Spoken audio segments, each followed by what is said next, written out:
Hi everyone! Ako si Red, owner and operator ng Moderno Konsepto, Inwood, Lock, Ceiling and Floor Sub, at Ayos Bahay PH.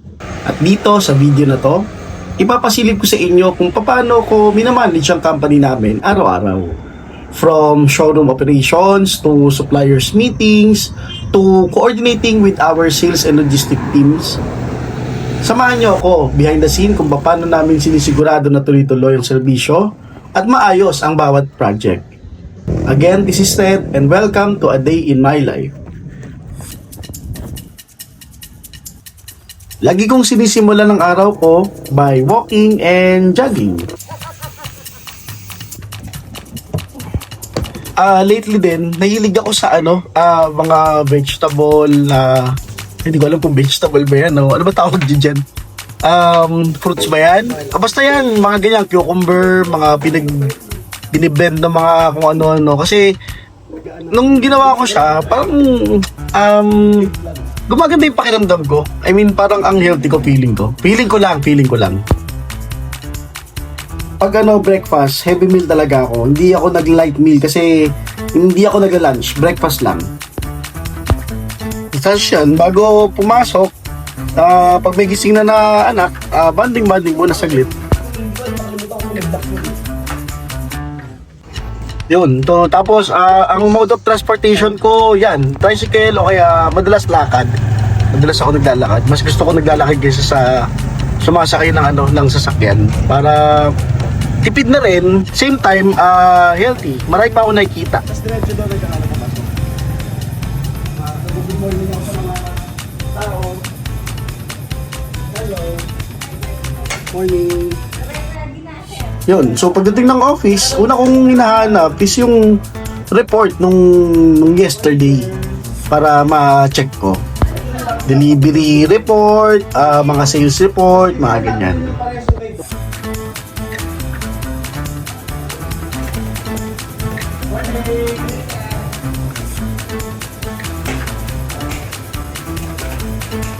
Pagdating ng office yan, magbabasa muna ng Bible verse para bago mag-start. Tapos syempre, coffee. Black coffee, walang sugar, walang cream.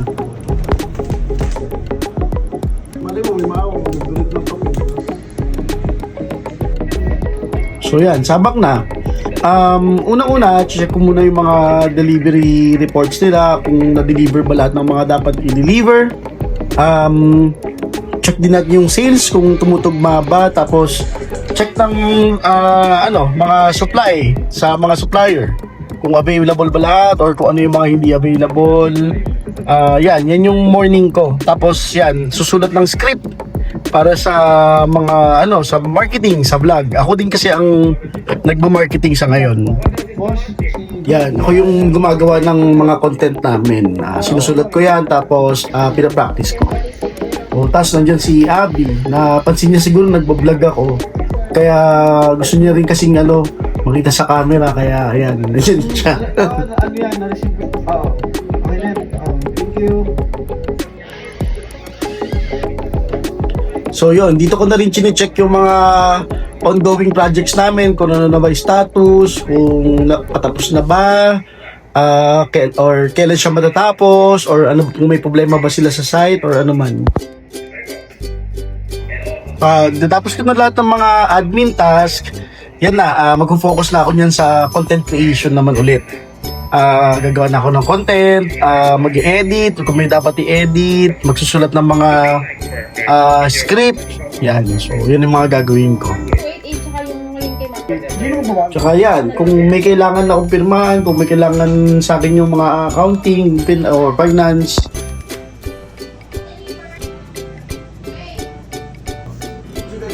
tapos yan, mga lunchtime or mga afternoon, start na yan, magbablog na kami. Isushoot ko na yung mga, kung sino yung nakaschedule na mag-vlog that day. Yung mga vlog naman namin is hindi lang naman basta para makabenta eh.